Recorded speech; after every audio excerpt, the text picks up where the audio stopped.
The first discovery that blew my mind in this research was that third group of people was no more resilient than anyone else. We found that there were basically three responses to bad things. One, very small number of people, but not non-zero, broke. Right? Sometimes things break us, and that's because we're human. The large majority, like almost everybody else, bounced back, right? So they were able to get back to where they were before. And then this third group, this fascinating, rare, intriguing group of people were able not to just become better and stronger after their crisis, but they were able to access the best version of themselves as they were going through it.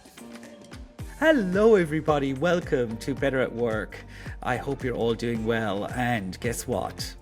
We have someone that's going to help us all do very well because we've got Tasha Eurich back on. Do you remember Tasha? She was on season 2 with us, teaching us all about self-awareness and how important that was. Well, she's got a brand new book out called Shatterproof, How to Thrive in a World of Constant Chaos and Why Resilience is Not Enough. I cannot wait for you to hear this chat. It's brilliant. Now, if you're watching on YouTube, don't forget to hit subscribe. You have no idea how much it helps us. Here we go. I'm super excited for you to hear my chat with Tasha. Hello and welcome to Better at Work. On this episode, guess what? We're joined for a second time by fan favorite and my favorite, Tasha Eurich. Tasha, hello. It's so great to be back. Thank you for having me. We were so happy when your team said you'd be back. Oh my God. Actually, you were the one who came back straight away and said, I'll be back. Yeah, my team didn't get to make that decision. Actually, that's I did. right. It was so exciting. Anyway, for anyone that doesn't know, Tasha's an organizational psychologist, researcher, and New York Times best-selling author. Shatterproof, Insights, Bankable, Leadership. I've got the new book here too, Shatterproof. Oh my God. Anyway, she helps people thrive in a changing world by becoming the best of who they are and what they do. Now, Tasha, obviously it's your second time back on the show. We always ask the same question to our guests. Where did it all start for you that you got this interest? But since we asked you that before, I'm going to slightly change it to what happened in life or in your youth that you developed this interest in, I'm going to say resilience. Yes, it started as resilience, and we'll talk about how it really transformed away from resilience. But I think for me, I am a fifth generation entrepreneur. And I only just recently found that out. I thought I was a fourth generation entrepreneur until I found out about however many great grandfathers that is. And he moved from Germany, was penniless, scraped enough money together to buy a dairy farm, passed it down to his son. And then I've had, entrepreneurs in every part of my family since. And I think I might have mentioned this the last time I was here, but for me, it was really watching my mom navigate, a large part of my childhood as navigate a divorce, become a single mother, Oh my and God. start a company. It was the first organization in the United States that trained and certified nannies. This was in the 1980s to be put in the homes of, single parents or dual, working couples, which was not as common as it is now, but increasingly common. And so I got to walk around and see her be a CEO. I also saw her incredible level of resilience through, one of those three things would be hard: being a divorcee, being a single mom, running a business, and sort of seeing her, not always thrive, because we're all human, right? But ultimately do these incredible things. And I think that's part of the reason that I have such an interest in leadership. But to your question, I think it's also where my resilience programming really started. I love that. My God, your mother, what a trailblazer. Yes, she is an incredible Renaissance woman. I could go on about the whole podcast about her, but Now, but the last time you were on, right, we obviously chatted a lot about self-awareness because that was your book, Insight. Mhm. Loved it, loved it, loved it.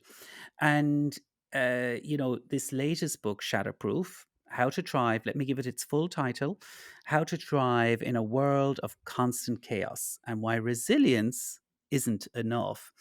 And it was actually inspired a question you came hearing from your readers a lot when you were doing publicizing the Insight book, right? Because a lot of people were coming up to you saying, "What?" They said, yes, self-awareness is very important, Mm-hmm. but also, how do I live in this increasingly crazy world? Mm-hmm. And as I started to delve into sort of what that meant was everybody that I knew from, the CEOs I've coached for the last 20 plus years to, clients, to friends, to family, to colleagues, is that people seem to be experiencing unprecedented levels of compounding stress across every area of their life.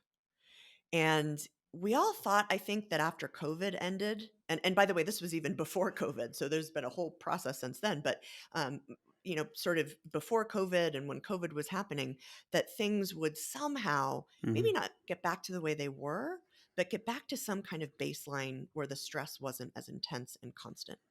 And what we know empirically is that that's not true. There's a global there's a group of scientists that track something called the World Uncertainty Index. And even if you look at it in the years 24 and 25, it spikes up like a hockey stick. It goes like this. And so what I wanted to do with my research team, and this was, kind of 2019, we had everybody trained and ready to go in January, February of 2020, was figure out, how do we not just survive but thrive when bad things happen. And I kind of chuckle at how prophetic that was, right? Because February of 2020 was when we were locked and loaded and ready to start the first part of our research, which was interviews. But it ended up being great for recruitment because everybody was trapped in their house. And that started a 5-year research program where we interviewed, hundreds of people about how do they get through the tough things that happen to them, big or small. We reviewed 1,300 scientific articles, so none of you have to. And we surveyed people quantitatively also. So, measured surveys of working adults all around the world. And what we'll talk about today was, I thought I was doing a study on resilience. I ended up doing a study that showed why resilience is more limited as a coping strategy than I or anyone I knew could have ever thought at the time. Well, that was, I bought this book thinking, okay, I'm going to learn all about resilience. And then I'm like, oh God, it's Tasha. She's going to have done a load of empirical evidence. And I was delighted you did, because I learned that, yeah, as you said, it's a lot more than resilience. And, my next question kind of links to that, right? You know, why is chaos so challenging for humans? And Ugh. I love that you actually talk about in the book these evolutionary design flaws, which I think would be very helpful for our listeners to learn a little bit about. Yes, absolutely. So the thing to know is that the world as it's designed now is completely different from the world that our ancestors lived in. So if you think about, like, you know, living in tribes of 100 to 150 people, never meeting anyone else than that, besides maybe an enemy tribe, really fighting for survival and trying to find food and find safety. And it's funny because that sounds, at least to me, that sounds a lot more stressful than the world that we live in.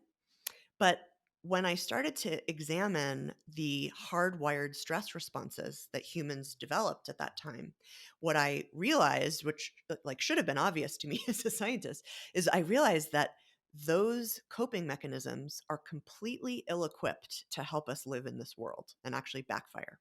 So I'll give you a couple of examples.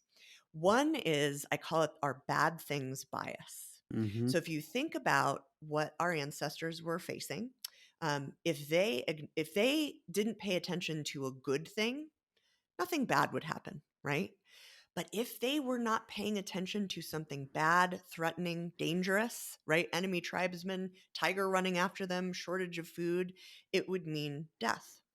And so we're hardwired to be drawn to the positive, but for bad things to actually be bigger than good things in our Mm. lives.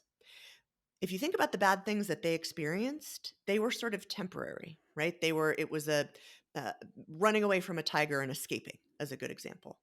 Um, but our life today, just think about every email you get from your boss, Yes. right? Unless you have the best boss ever, or just the driving on the road and all of the stuff that happens with road rage, just trying to leave your house every day, and all of the things that our systems interpret as a threat. And so you sort of think about the sum total of that. It's no wonder we're struggling. Absolutely, absolutely, and it's interesting because there was a second design flaw that you mentioned in the book, which was that we're designed for short bursts of stress, right? Yes, Not yes. the constant cortisol flows triggered by, as you mentioned, the emails, etc., etc. And it's interesting because I found I used to work for someone who used to jump on every little thing, right? I mean, they Mhm. would literally, even if an email came in, like, would just go crazy, right? So you were constantly, I used to feel like I was like a car that was constantly revved up, ready to go, like Yeah, there was, yeah, yeah, and it totally. was really stressful, and when I read this in the book, I thought, one, that was very stressful. Two, I used to get to the end of the day and feel like, did I actually achieve anything today? It was very transactional, right? You were like, and you didn't. I was talking about this actually with Phoebe from my team today when we were planning for this, and I said, when when you work for someone like that, it's hard to sit down and plan the next 6 months, the next year, because they're so just like in the moment. You just don't get the time. You don't get Right. the capacity to do it. And I found that so difficult. And I feel like a lot of people work in that kind of always on, watching the emails, alert, and it just drives people crazy. They can't even they don't recover over the weekend from it. No. It's when I worked in the corporate world, we would call them fire drills, right? That and the very nature of a fire drill is it didn't need to be a fire drill, right? If somebody had planned a little bit better, if somebody had maybe just taken a breath, like we Yes. would be able to calmly resolve this. But you're right. What happens is, so cortisol is a hormone that actually spikes as we're coming out of a stressful situation. But if our body doesn't get the all clear signal, right, which is what you're talking about, where we Yeah. can be like, I'm fine, I'm relaxed. If we keep getting the emails, keep getting the fire drills, it continues to be present in our body. And what we know about cortisol is, first of all, we need a certain amount of it to function. And that's kind of a misnomer that all cortisol is bad. What can actually happen when we experience too much cortisol is we stop producing it and we Mm. literally can't get out of bed. Now that's a kind of catastrophic situation, but it's not entirely uncommon for people who crash and burn and get burnt out. But even for people whose cortisol is constantly spiked, what that does in our brains is it overrides our ability to be rational, logical, and reasonable. Wow. And so it's like the very resources we need to cope with that stress are inaccessible to us when we are sort of living in that always on world. So you're absolutely right. I think you've identified it in a way that really is probably going to hit home for your listeners. Yeah, even you saying that there, that took me back to the time, right? It was just so stressful, and it was on you. Yeah, I just felt, I felt anxious the whole time. Mhm. Just, yeah, it's Like not. a vague, even if it's not Yeah, high anxiety, it's like just something like dread or dread, dread. And I think sometimes it can be, and I'm maybe going off topic here a little bit, but sometimes it's the person you're working for. Sometimes it's companies are under stress. So there is Mhm. that stress just flows downstream, right? And it's like, we've got to reduce costs, we've got to do X, we've had a major incident, we're not doing well in the press. And suddenly all of that hits people and someone has to deal with it. And Mhm. it's very stressful for people. Agreed. Yeah, and without a revolution of sort of human-centered leadership, which I think some companies are really, really increasingly understanding in a profound way, Yeah. but not across the board.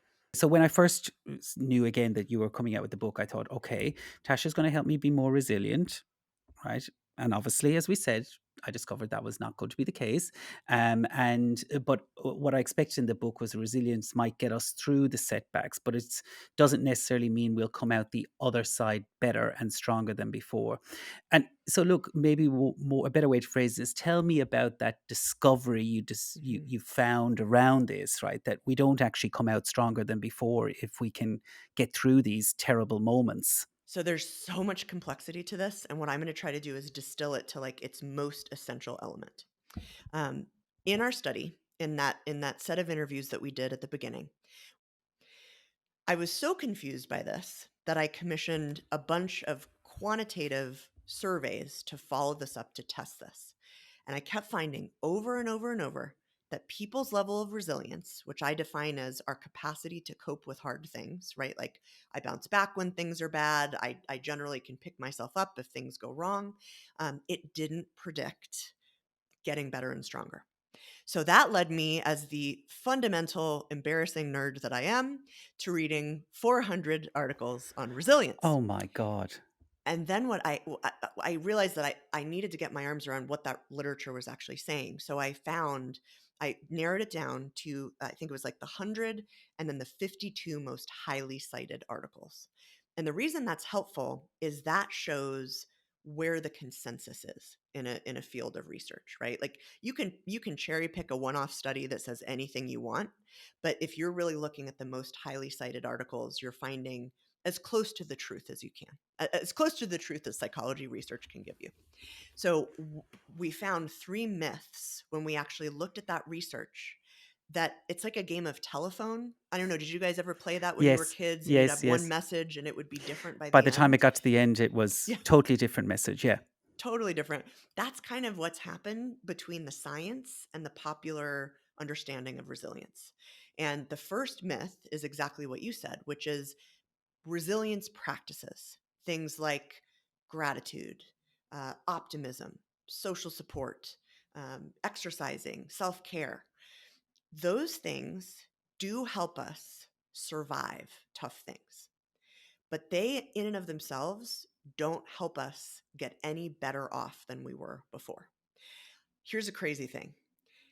So, most of the resilience research defines it as either maintaining equilibrium, right? Like powering through the situation or bouncing back to where you were before. But a surprising amount of research defines resilience as a lack of anxiety or depression. So, if Wow. you are resilient, you are not thriving. You are simply not anxious or depressed, Wow. right? Oh my God. I'm still shocked at how many journals you read as well.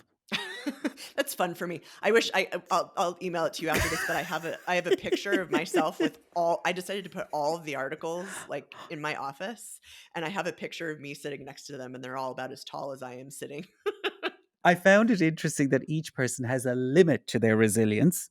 And you say in the book, resilience is like a rubber band, and people can hit, as you call it, their resilience Mhm. ceiling. Can you tell us more about this rubber band This slash resilience ceiling? Yes, we're kind of mixing our metaphors, but Yes, we're gonna go with double it. down on both of them. So resilience is a helpful tool, and I don't want anyone to misunderstand me. Sometimes getting through something is a heroic act. And I think we've all been there, right? Where we've said, I powered through that and I am so proud that I was able to get through it. What we don't often know, and what I didn't know until I did this research, was that everyone has a limit to their resilience. Another way to say that is resilience is a limited psychological resource. So there's this one of the other myths of resilience is that what doesn't kill us makes us stronger, right? What's actually true is what doesn't kill us makes it harder to be resilient because we're drawing down on this resource. And that's where I think we kind of we get in our own way without knowing it because we're expecting resilience to do something for us that it wasn't designed to do. It wasn't designed to help us thrive. It wasn't designed to be unlimited. What can happen? So let's imagine this. I talked about that sort of chronic compounding stress we're all facing. let's say that every time you use your resilience, you're stretching a rubber band, right? Hard day at work, crazy thing happening in the world, fight with my spouse or partner, you know, road rage incident, right? We could go on forever. Can you stretch that rubber band indefinitely? No. No. Like you can stretch it, it gets back to where it was before, but eventually that rubber band is going to break. Hmm. And what that represents, and we'll move to our second metaphor, is we can reach the upper limit of our ability to cope with hard things. And having experienced this myself and actually experiencing it during the research we were doing, I can tell you that as a type A, high achieving, successful person, it was one of the most confusing and one of the most shameful experiences that I've had. Because what you start to do is you start to, I call it grit gaslight yourself. So when you grit gaslight yourself, you say things like, this isn't the hardest thing I've been through. Why am I falling apart? Other people have it way worse than me and they seem to be fine. Why can't I just suck it up and deal? But what we don't know is we are human beings who have a limited amount of resilience. And just because we got through everything we got through in the past and we're here doesn't mean that we might not reach that ceiling at some point. So I almost feel like if your listeners remember nothing else from this in terms of helping to make their lives a little bit better, just know that you are not failing at resilience. And there is nothing wrong with hitting your resilience ceiling. What that means is enough really hard stuff is happening to you that you're reaching the limit of what your body can do. And that's not a failure of you, that's a limitation of resilience. I love that because we do get a lot of listeners that write to us every week, and I, I think they'll appreciate hearing that. I think as well, American culture is very much like, keep going. You got, like, I'm not picking on American way more than Europeans. Like, Europeans go on a 2-month holiday, in the summertime. I remember meeting some Americans in Australia when I first met there, and they were in their, I would say, late 60s. And they were really proud to tell me this was they had never been on a holiday more than 2 weeks ever. And they were really proud of this, but they said they were exhausted. And I was like, "Okay." Let's delve into that a little bit more, shall we? But I do think, I mean, and obviously we have loads of lovely American listeners, but I think it does make it harder in America for people Mhm. because there is this kind of, I think there is a lot more grit gaslighting yourself over there, right? Because, and Yeah. particularly the universities, everything is very competitive, isn't it? I think that's true. I also I believe, and I've worked in I think 23 countries, and this phenomenon is also a human phenomenon, but I think Mm, it's compounded by the social scripts of our culture. And that's a you're great point. absolutely right. I think some cultures, like North America, the U.S. in particular, many Asian countries, have the script of like I call it grit and bear it. Just Yes. keep going, just push through. If you can't run the marathon, walk it. If you can't walk it, crawl it. If you can't crawl it, Mm. like, try to just go like Well, this. yeah, it's funny because when I worked in a big bank for many years, and I would ring my grandmother sometimes when I'd be getting a taxi home at like 10 o'clock at night. And I remember one time she said to me, "You know what? You don't have a life, you have an existence."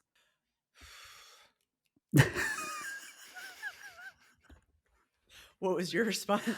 I was like, Jesus, Existential she's not crisis? right. She's not wrong, I should say. She's She's not not wrong. wrong. But it was just interesting the way she put it. Jesus, you don't have a life, you have an existence. And I think Yeah. that people push themselves so much, right? And I agree with this. The grit gaslighting. I mean, I do that to myself. I'm like, Jesus, Mhm. why is it taking me so long to prepare for this interview? All of you can be Yeah. so hard on yourself. And we can. And it's again, it's the scripts. And it's also, I think there's, I'm going to say this, like, not everyone is like that. Yeah, And my guess is the people that listen to this show, yeah, high achieving, high standards. Maybe you over identify a little bit with your job or your work. yes, And this is yes, like me, high pot, I'm kettle, right? Like, so I'm yeah. not standing in a place of I'm just judgment so because I'm the insulted by exact same Tasha thing. here right now. I can't believe she's saying this to me. I do. I feel like I have gotten better since COVID about not making my entire life my job.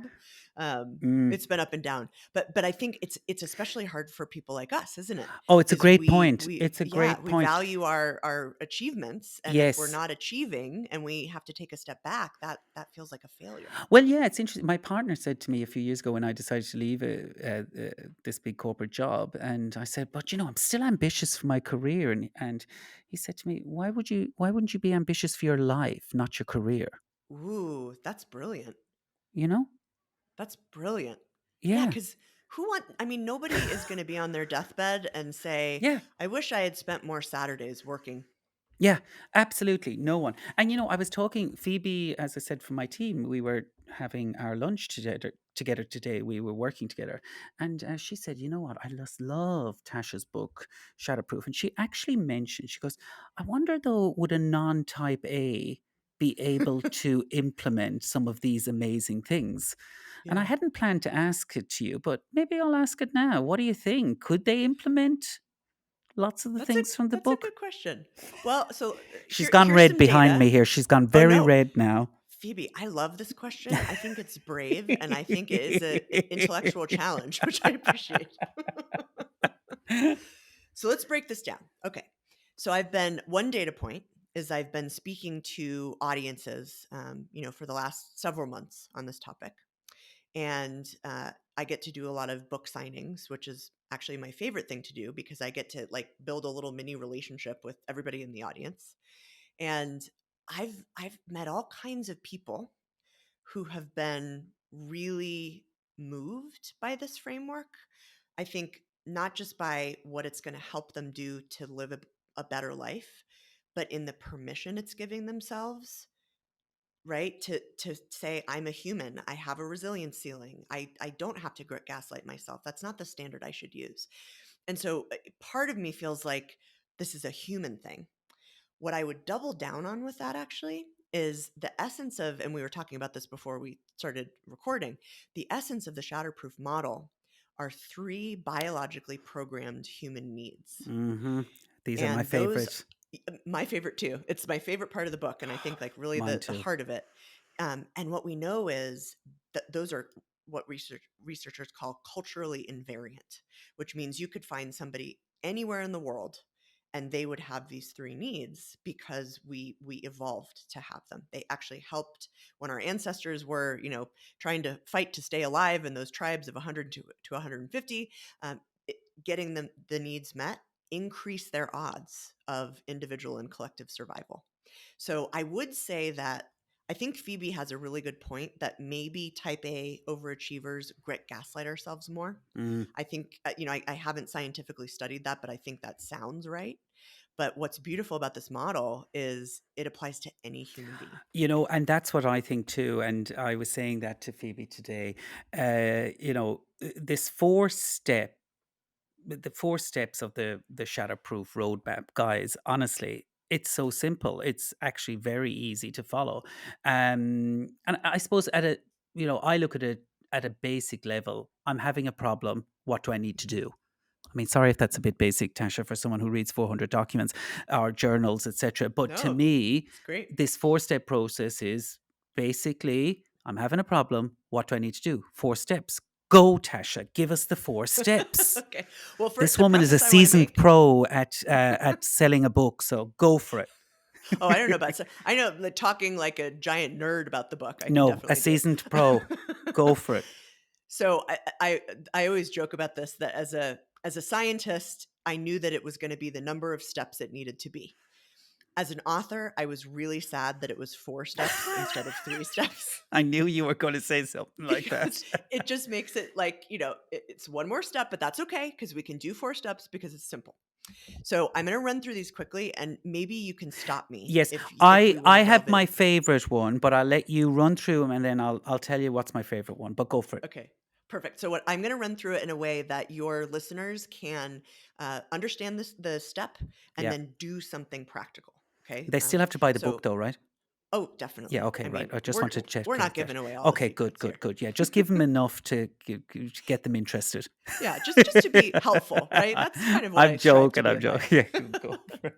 So, okay, step one is to do the opposite of what we've been programmed to do with resilience, which is instead of powering through our pain and pretending it doesn't exist, it's to probe our pain. At the end of the day, both physical and psychological pain are like check engine lights. And what that's saying is something is amiss. Something is amiss for you physically. In this case, something is amiss for you psychologically in the way that you're moving through the world. And a really simple way to do this is I suggest check in with yourself every week. Maybe you make it a routine on a Friday or a Sunday night and just ask, are there one or two negative emotions that I've been feeling really urgently that sort of the baseline version of me doesn't feel? So, what unusually negative emotions am I feeling? So maybe I think like um, I'm feeling really panicky. I'm Mhm. feeling really defensive. Um, I'm feeling, I'm feeling like I'm not enough. Right. So I go, okay. So, and what those are valuable pieces of data. So that brings us to step two, which is to trace your triggers. We've figured out what's happening, or at least like what we're experiencing on the inside. Now we turn our focus outward and we say, what in my environment might be causing this pain? Like, what's the most logical explanation for why I'm feeling this way right now at this moment? So, let's say we scan our environment and you realize like work has been weird lately and your boss has been criticizing you a little bit more than usual. You've been feeling kind of out of your depth with the Mhm. project that you've been working on. So, you think, okay, my triggers are their criticism and their pressure. We don't stop there in step two, because the actual insight in step two is to trace those triggers to the unmet needs behind them. So the three, we haven't gone over the three needs, have we? No, your self-determination needs. Yep. You three, yeah, Let's do no, that. you haven't. I'm excited for them. They're my favorites. They're my yes, I think both of us have a soft spot for them because it's actually the formula for a beautiful life. Yeah, It's I agree. simple. Um, the first one is a feeling, and these are all internal senses, not objective realities, but a feeling of confidence. And what that looks like is we're doing well and we're growing and getting better. So, not just being successful, but sort of improving and developing. Number two is a sense of choice. And choice is about feeling agency in our lives and authenticity, not just having choices, but being able to live in line with who we are, what we want, what our values are. The third need is connection. And that is everything from the belonging that we feel from, a book club or a sports team or a work team to deep, mutually supportive relationships with our most important people. So, what's interesting about these triggers, and I have a whole list of them in the book and what needs they map to, but what triggers do is usually they have one fundamental need that they're thwarting or frustrating. So, if we think about, maybe I'll just ask you. So, given the pain and the triggers, what do you think is the need that is most frustrated here for this person? Well, because they're feeling maybe being left out at work, maybe confidence is That's lacking. it. That Yeah. would be what I would agree. Mm, Is you're feeling your environment is actively frustrating yeah. your biological need to feel confident. Mm. So that's kind of the takeaway of step two, right? So you've probed your pain, you've identified your trigger, you've said the biggest insight so far is I need to restore my confidence. But we don't immediately skip to that. And there's a reason. When our needs are thwarted, we start to act like the worst version of ourselves. And we get caught into patterns that feel in the moment like they're getting us close to those needs, but are actually moving us farther away. So let's say this person, and I'll give you a way to spot this in a second, but let's say this person is actually in response to the need thwarting, they're starting to get really like competitive. Mm. right? I'm going to win at all costs. Or they're becoming a workaholic. If I can't feel confident, I'm going to just keep working until I feel confident. And I'm going to take a taxi home at 10 o'clock at night, right? Bring your So grandmother on the way. bring your grandmother on the way. And those shadow behaviors lead us further away from our needs. So we can't start to recraft that need until we understand the behavior that's getting in the way. And the question that I call it a shadow spotting question, it's super simple. All you have to do is ask, knowing what I know so far, how is my behavior in this situation different from when I'm at my best? Mm. So in this situation, the person might say, well, gosh, I'm not a competitive person and I'm just trying to like win everything. I'm trying to win every argument, win every meeting. That's not helpful. But then we have the shadow that we have to pivot away from. Oh, yeah. That's what takes us to step 4, Hmm. which is pick your pivot. When we pick our pivot, we are proactively choosing to move away from that self-limiting pattern into a new pattern, set of habits, a goal that's going to help us craft our own need. And the beauty of this is actually like a newer area of research in the theory that I pulled all this from, is there's scientific evidence that no matter what is happening in the world around us, no matter what is happening, we can actively craft those 3 needs ourselves. And it's called, funnily enough, need crafting. So in this situation, so this person is like, okay, I'm being competitive. What do I need to do to pivot into something that's going to make me stop limiting myself and feel a little bit more confident? And there's sort of bigger things we can do, but for the purposes of this conversation, I'm going to focus on what I call micro need crafting. Um, Text 3 of your friends Hmm. and ask them, what's my superpower? Or teach someone something that you're good at. Or I'll give you an example personally. This is kind of a dumb one, but I think it's so dumb that it's helpful to understand like how much it helps. I was struggling with a deliverable that I was working on, and I just couldn't get it right. And instead of pushing through, I said, okay, I know I need to take a break. A shatterproof person would take a break. It's going to be 20 minutes. What can I do during this break that would actively restore a sense of confidence? And I kind of looked around my house and I realized that my watch, I needed to take a band or 2 out. And I had been planning on taking it to a jeweler just cuz like I don't know how to do that. But I also knew that it probably wasn't rocket science. So I went on YouTube and I watched a video and I was able to get same day delivery with Amazon. So I had to pause the break and do it a little bit later.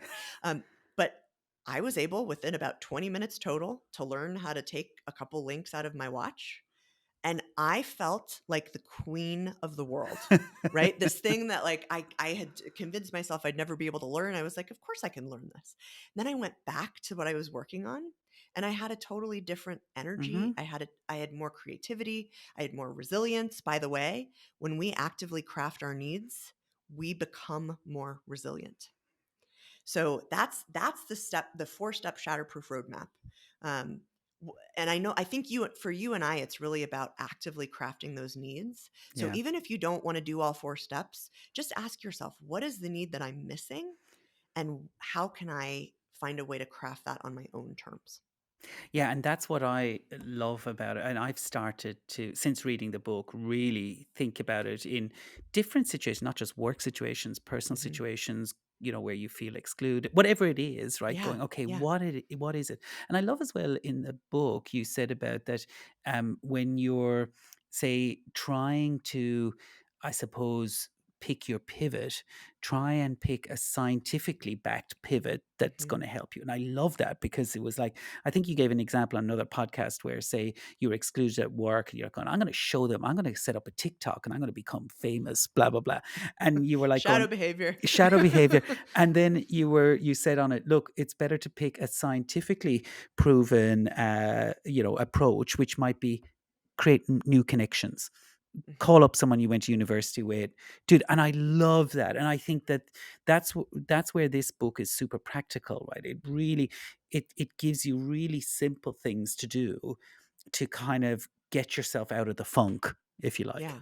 Yeah, exactly. And it doesn't have to be overhauling your entire life. No. No. It can be everything from, kind of a bigger goal like what you just mentioned to some of the micro need crafting that I mentioned. There was a study that was done that was really compelling on this with Syrian refugees in refugee Oh, camps. And they came in and they did a very simple need crafting intervention. It was closer to those micro need crafting things than, the big lofty goals. And they found incredible increases in their again in their well-being, in their need satisfaction. I can't remember if they measured resilience in that study, but they may have. But definitely it improves resilience in other studies. So the beauty of this is like it's 4 steps. Sounds complicated, yeah. but it is very simple. No, it's so good. I mean, the whole piece I've got here.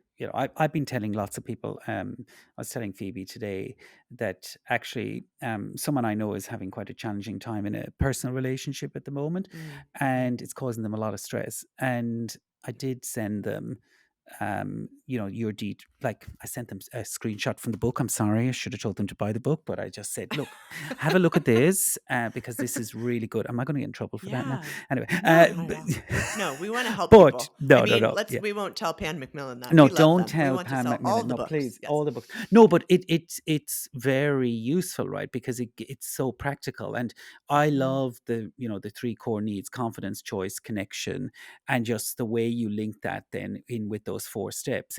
It's really simple, actually, and actually, I've put poor Phoebe on the spot lots today as well. But we were saying about you, Tasha, because we were watching on lots of different podcasts and everyone like on. I wish we had her strength to be able to articulate complicated things very simply. You know, how could I pivot to be that kind of person, I wonder? I think that's a good question. You know what? To be honest, like without any false modesty, I think that might be something I'm just naturally good at. I'm not sure you, if that's something I learned. it's seriously, I'm not just blowing smoke here, but Phoebe, did you say that or did you not today? It came up at lunch, and yes, I You don't know if guys you are so guys heard her sweet. in the background there. She's not in a cardboard box. She's sitting behind, but she doesn't have a At a microphone. desk. No, honestly, just love the 4 steps, and for anyone, the book just really gives you so much detail around this. And look, before we go on to our final few little questions, I thought it was really interesting. I never knew where that famous quote, you mentioned it earlier on, "What does not kill you makes you stronger," Hmm. came from. Would you mind just briefly telling us the story and the twist? Oh The yeah. twist is unreal. Totally. Totally. Before that, I'm going to pivot back to what we were just Oh, talking about. please. I'm a big old mess in many other ways. So just because I can do that well doesn't mean that, I don't Yeah, have my right. own extreme and extraordinary flaws. I think you can Oh, ask a lot of people that know me. okay. We'll ask them. We'll But ask just them. to bring it back to reality. Yeah. Um, After all that so smoke blowing, we'll bring it all back the down smoke, to yeah, yes. Okay, we're back down. we gotta be real, right? I'm We can't choking here have with these sort dry of flaws. eyes. So this is a good transition actually into Yes. Nietzsche. So in I believe it was 1889, that was where I was able to trace the origin of the statement. And what he said is, "That which does not kill me makes me stronger."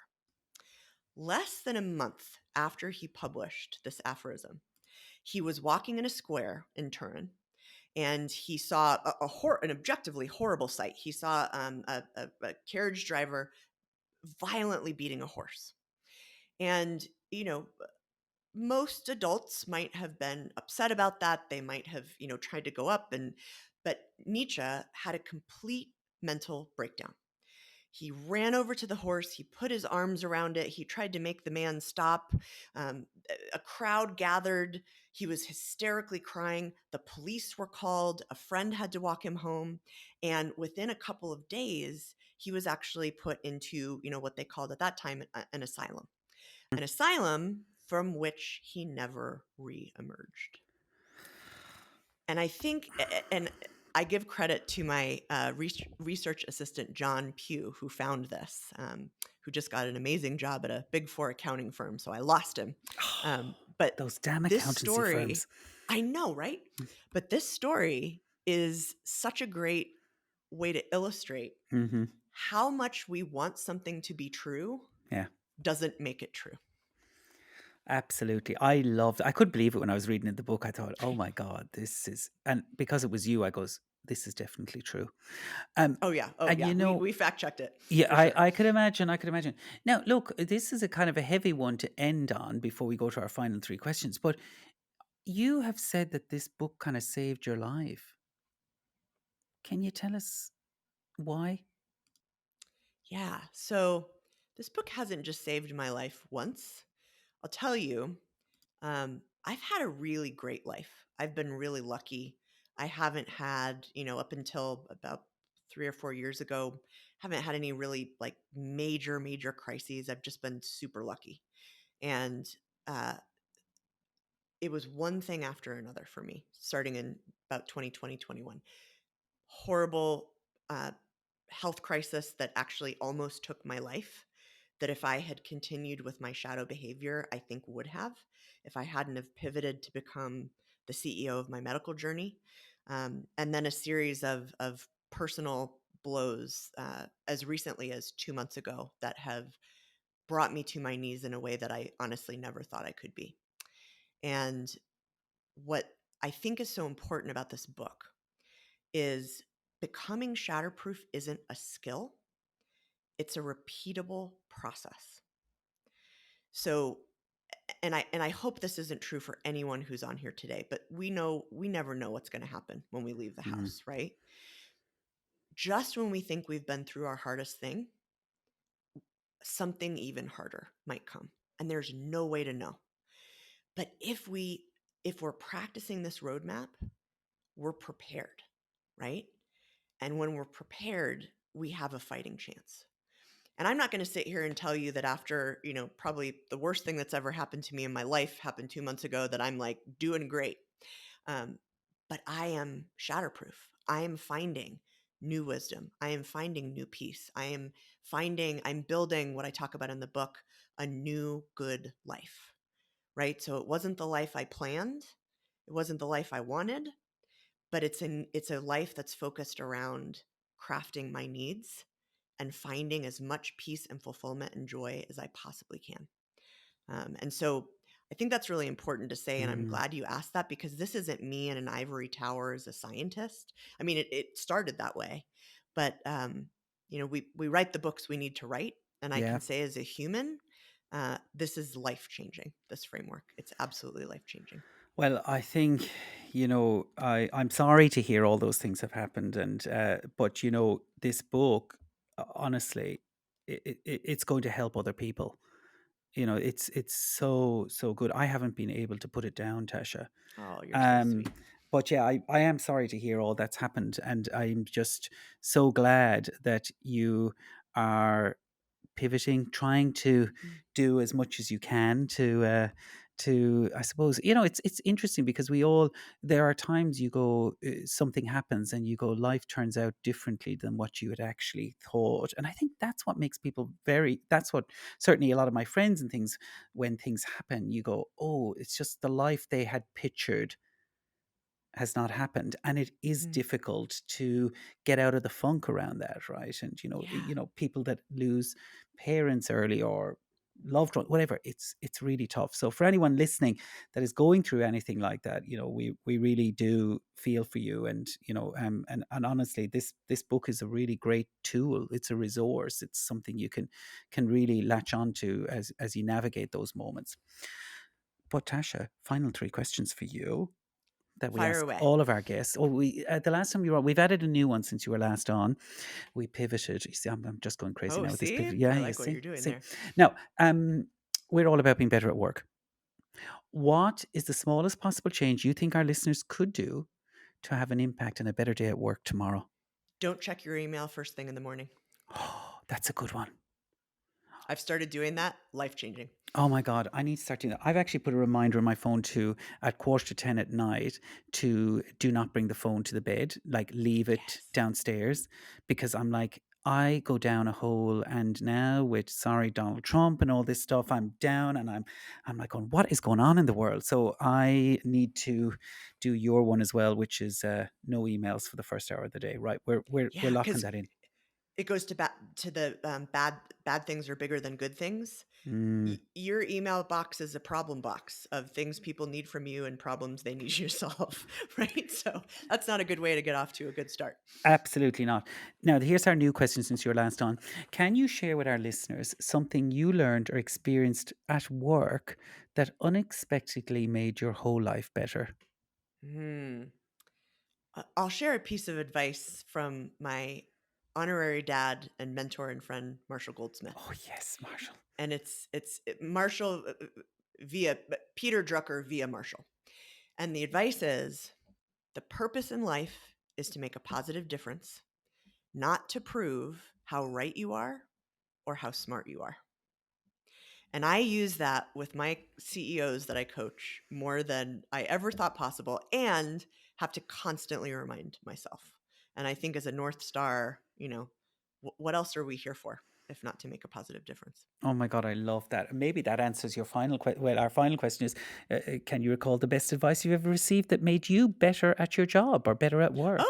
well, it's a twofer. There we Yeah, go. Let me there see you if I go. can. I don't know if I can top that, honestly. I No, think I that's know. probably the You best kind of had your advice. mic drop there. So, Yeah. I thought that too. Listen, thank you. Book is amazing. I mean, and just for our listeners, it has 4 frameworks, 24 tools, and 12 assessments, and they're all life changing. And plus, do check out Tasha. I love you've got this resilience ceiling quiz. We talked about Yes. that's so good. We're going to put that in the show notes, resilience-quiz.com. Hmm. Brilliant. Yeah, and it's 5 minutes, and it tells you on I'm blanking either 4 or 5 dimensions. I'm sorry, how close you are to your resilience ceiling, what you can do about it, and then you can also have somebody that knows you well fill it out for you, so you can see sort of the self-other comparison. People are liking it so far. It's brand new. I love it. We were in there today, weren't we, Phoebe? We were having a good old look around. We were testing everything today, Tasha, before we came on with you. I love it. And Smart. for anyone that wants more information on Tasha, go to tashaeurich.com. And of course, the amazing book, there it is, everyone, with post-its galore. Shatterproof, How to Thrive in a World of Constant Chaos and Why Resilience Isn't Enough. Love it, love it, love it, love it, love it. Thank you. Thank you. Wow, what a chat. And it was so much fun. I love Tasha. She's brilliant. I hope you guys enjoyed it as much as I did. I know Annette did as well. She's super excited to give you her takeaways from that particular episode. So Annette's here with me next Thursday. Listeners' questions plus the takeaways from Tasha. If you've got any questions, go onto the website betteratwork.net, drop us or send us a message through LinkedIn as well, and we'll help hopefully to answer your listeners' questions. I'm Cathal Quinlan and that has been Better at Work. Thank you so much for joining us, and I'll see you soon.